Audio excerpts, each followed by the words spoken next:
Hello and welcome to Daily News Analysis by UPSC. Today is 4th of March 2023 and this is the list that we'll be covering. Okay. So World Hearing Day, this was from yesterday actually. We forgot to mention, so sorry about that. It is celebrated each year on 3rd March, okay? And this is to raise awareness on how to prevent deafness and hearing loss, and also to promote ear and hearing care across the world. The theme this year is Ear and Hearing Care for All. So it started in 2007 when WHO, World Health Organization, observed World Hearing Day for the first time. So in 2007. Today's important day is, actually we have two. One is National Safety Day, which is celebrated every year on March 4 in India, and it is to raise awareness about the importance of safety and health in the workplace and to promote a culture of safety among the general public. It was first observed in 1972. The theme for this year is Our Aim is Zero Harm. Okay. Then the other important day is Employee Appreciation Day. So it is celebrated on the first Friday. So since today is the first Friday in March, every year it is celebrated that way. And it focuses attention on employees. Keyword here is employees. So employees in all industries, okay? Not just one sector, but every sector. So employers across the country in business and organizations plan employee recognition and celebrations, okay? And this employees' achievement and contributions are honored. Now in 1995, Bob Nelson, a founding recognition professional and international board member, and his publishing company called the Workman Publishing, created the National Employee Appreciation Day, right? So this is all over the world, okay? Then from PIB we have this important news. Deakin University from Australia, which is a premier university in Australia, has become the first foreign university to receive approval of this International Financial Services Centers Authority, which is a unified financial regulator for IFSCs in India. So you know IFSC code for your banks, right? So this authority regulates all that. They received the approval. They gave the approval to Deakin University to set up an international branch campus in GIFT IFSC, GIFT City, Gujarat. Okay. So a lot of talks had been going on in the past few months about the GIFT City. What is GIFT City, right? So that will be one of the financial areas in the country. Okay. So this GIFT City will host or has been allowed to Deakin University to become the first university of international reputation to set up in India, okay, for the first time.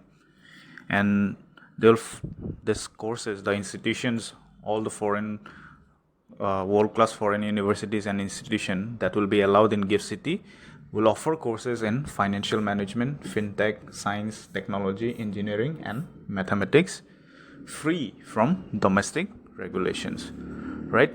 So that is the new thing here in this GIFT City, that those universities, whoever will apply for setting up their branches, will be free from domestic regulations. It will be a specialized city for world-class educational institutions, okay?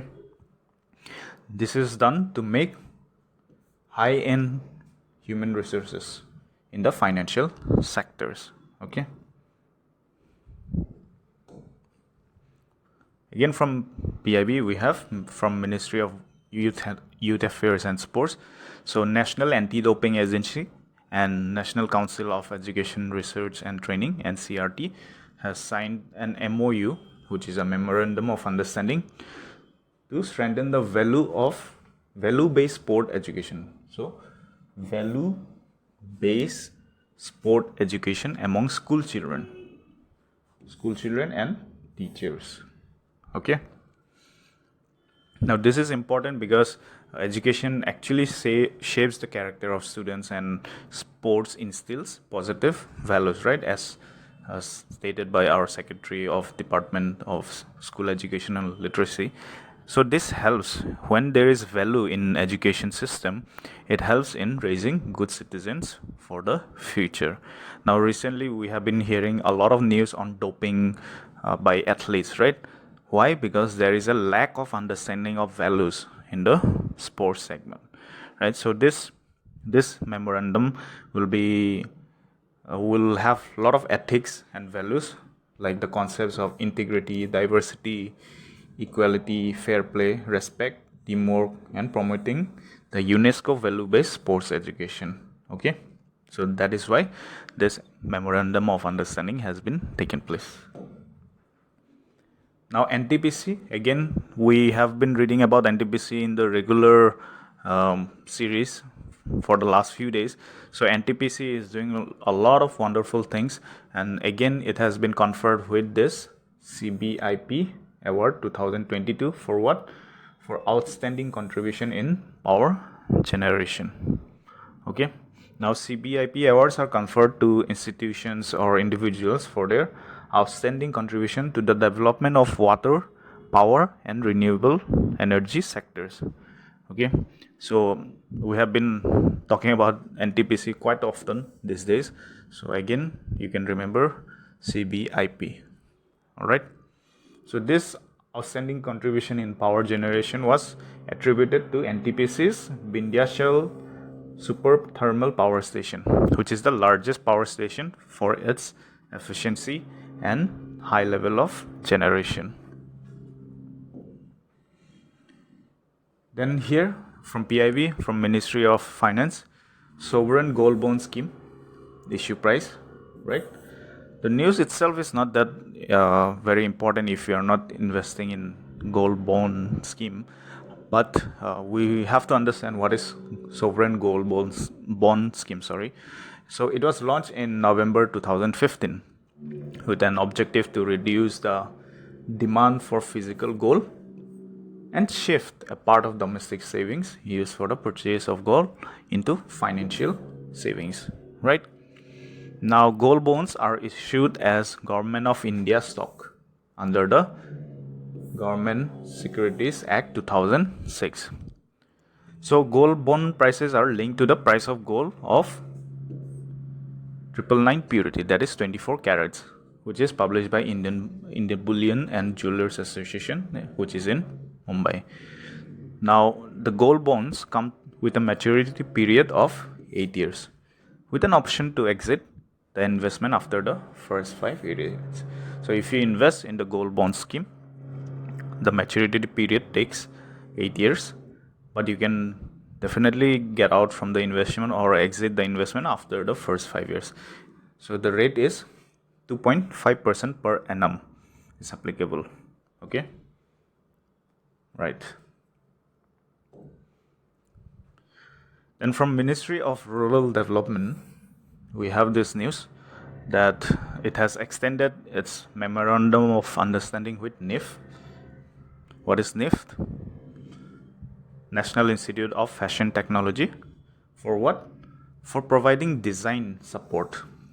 Design support for the products made by self-help groups of Deen Dayal Antyodaya Yojana, which is the National Rural Livelihood Mission, NRLM.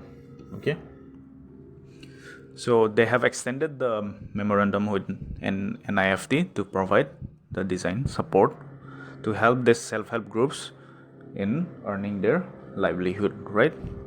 Now, this NRLM has been taking a lot of initiatives to promote SHG products through several means, which include national level retail outlet at Saras Gallery, then making the HSG products on self-help group products on e-commerce sites like Amazon, Flipkart, Meesho, and Ministry of Rural Development's own e-commerce platform, which is esaras.in, right? Then again, from Prime Minister's office, from PIB, we have our Prime Minister Modi has congratulated His Excellency Mr. Bola Ahmed Tinubu for winning the presidential elections in Nigeria. So if you look at this map, this is the map of Africa, and Nigeria is located here. Okay, in the red portion. So Nigeria is located on the western coast of Africa. Its capital is Abuja, in the Federal Capital Territory. Previously, its capital was Lagos, which is the largest city till 1991. Okay, Lagos is also the industrial and commercial capital. So, but now the capital is Abuja. Okay. Now India is the largest trading partner of Nigeria, and Nigeria is India's largest trading partner in Africa. So vice versa. Okay. So India is the largest trading partner of Nigeria, and Nigeria is India's largest trading partner in Africa. Okay. So vice versa, both of us in Africa, Nigeria is our largest trading partner, and for Nigeria, India is the largest trading partner. And Nigeria in recent years has become one of the main sources of crude for India. And over 100 companies are currently operating in Nigeria that are owned and operated by Indian or persons of Indian origin. So a lot of Indians have invested in Nigeria. The big names are Airtel, Tata, all those, Reliance, right? So in the telecom and pharmaceutical sectors, a lot of Indian investments are there in Nigeria. All right. Then this Dhara by Ministry of Culture, which is an ode to Indian knowledge system. It has completed 1 year. So this initiative was to, was used for creating public awareness, then participation for promotion and revival of multiple domains of Indian knowledge systems, right? And a lot of conferences, the Dhara series, the conferences are known as Dhara series. A lot of these conferences has been taken place on diverse and distinct themes like Indian contribution to mathematics, then the Indian national calendar, Dhara astronomy, astrophysics, etc. And also on this series, that is Indian knowledge system, was used on the national education policy of 2022, right? So this is a synthesis of the modern and our cultural history to create this blend of education in our modern society, right? Then Ministry of Defense, Indian Navy received for the first time a fully indigenized FUZE, which is known as YDB-60 for underwater anti-submarine warfare rocket. Okay, and who manufactured this? This is Economic Explosives Limited, IL, located in Nagpur.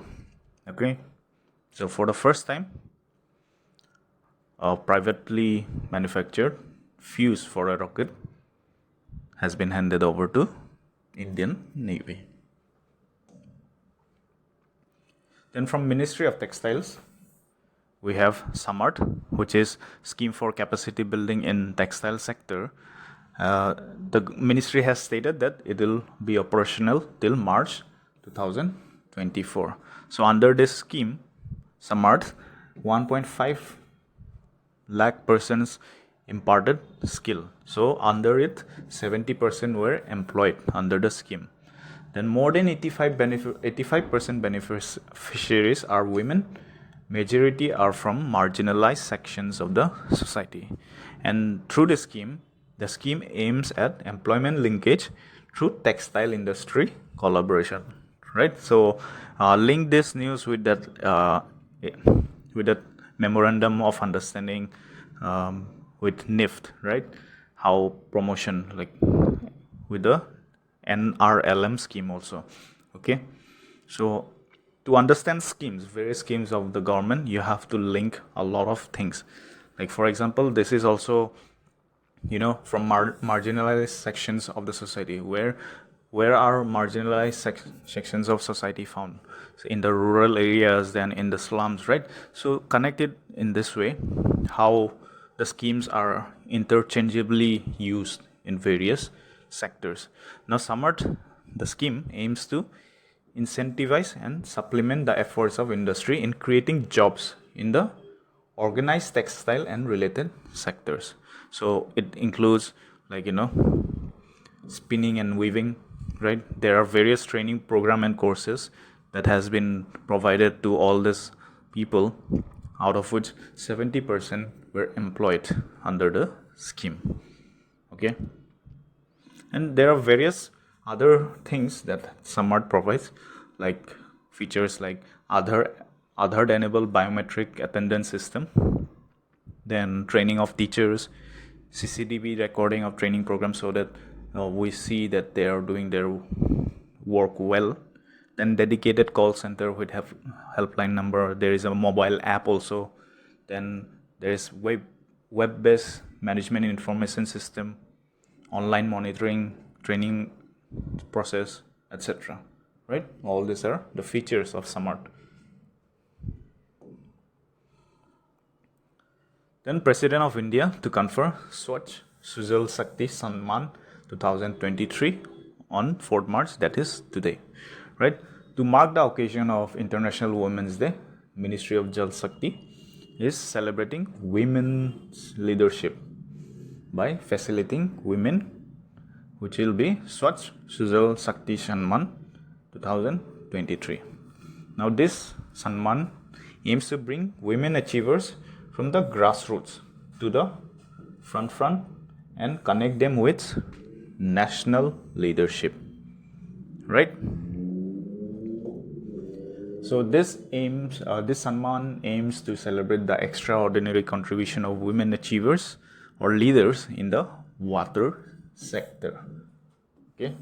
Now our President Murmu will confer 18 awards. Okay, under SBMG, which is Swachh Bharat, then JJM and NWM. Okay, this is Jal Jeevan Mission, right? So with this we are promoting women leadership, and there will be an important campaign, Jal Shakti Abhiyan, Catch the Rain 2003, which will also be launched by our President with the theme Source Sustainability for Drinking Water. Okay, so our President, she will also acknowledge the launch of this campaign, important campaign. Okay, then you can read here, you can see certain schemes and mottos. So National Water Mission's motto is respect water for life. Okay, so during this Jal Shakti Abhiyan Catch the Rain 2023, the significant role that water plays in empowerment of women is being acknowledged with theme Jal Shakti Se Nari Shakti. Like in various parts of our country, it is the women who is given the task to collect water for their families, right? Particularly if you have to look in the states of Rajasthan and parts of Gujarat, you'll see a lot of women walking for long hours to get water for their family. So this is important. The theme Jal Shakti Se Nari Shakti is an important theme to acknowledge this contribution, their role in conservation of water plus providing for their family. Okay,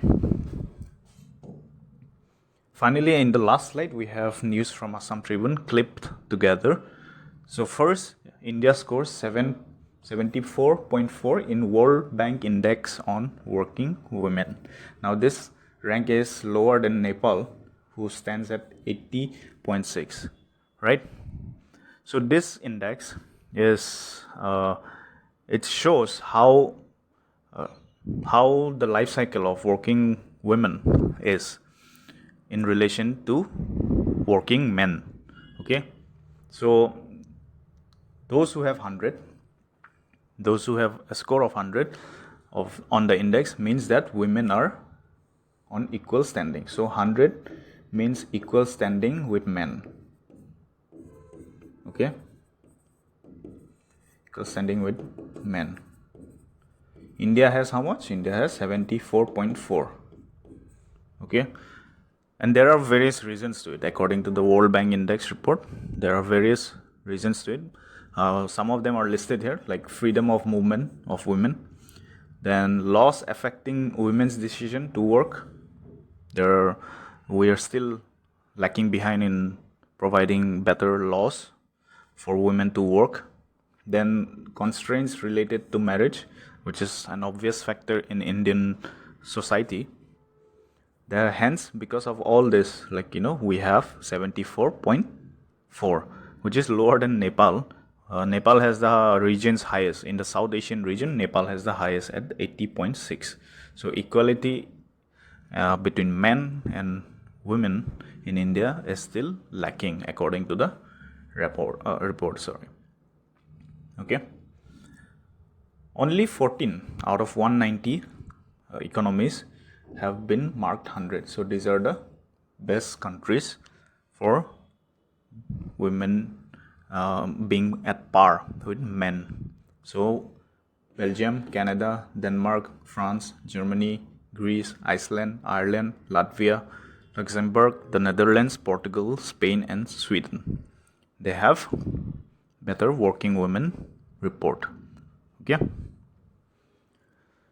In the second news, we have this very important new archaeological site discovered in Dima Hasao. Now, there is this place called Dimram village in Dima Hasao. So, archaeologists under the leadership of archaeology department have found stone monoliths from the Maibang period. Okay, and they have unearthed this on February 17, 2023. Now, along with stone monoliths, there were various numbers of stone jars at several places like Khobak, Boloson, right? So this proves that Dima Hasao is a rich archaeological area for research and findings. Okay, and this is an important news because we know there is a Neolithic site in Dima Hasao. Can you name that one? I'll give you a hint. It starts with D. So, if you're preparing for examinations, this Neolithic site has been asked several times as part of Assam history or culture. So, what is the Neolithic site in Dima Hasao? Starting with D, you can comment down below. Then on the other side, IIT Guwahati has signed a memorandum of understanding with SSA. SSA is Samagra Shiksha Assam under the Rashtriya Avishkar Abhiyan of Ministry of Education. Now this memorandum was signed to develop scientific temper and strengthen students' ability to handle challenging environment. Okay. Then at the last we have Jamuguri to celebrate the 226th edition of Beresahoria Bhavna from March 6. Now this particular Bhavna that is a part of Vaishnavite culture started at Raghudalani, that is in Pochigao in 1797. And in the later years it was held in different places. Okay. Then finally, it shifted to along the national highway at Jamorighat. So, this Bhavna completes its 226th year. Okay. Alright, so with this we come to the end of the analysis for today's news. We hope you are enjoying the series. Definitely you can hit us on our Telegram channel to know more about the details of the various courses that we'll be providing. Also, you can join us in our study circle so that we can sit together, have a very personal one-on-one interactions to help develop one another in learning various concepts and various materials needed for these competitive exams. Okay, so thank you for joining this session. We'll see you soon.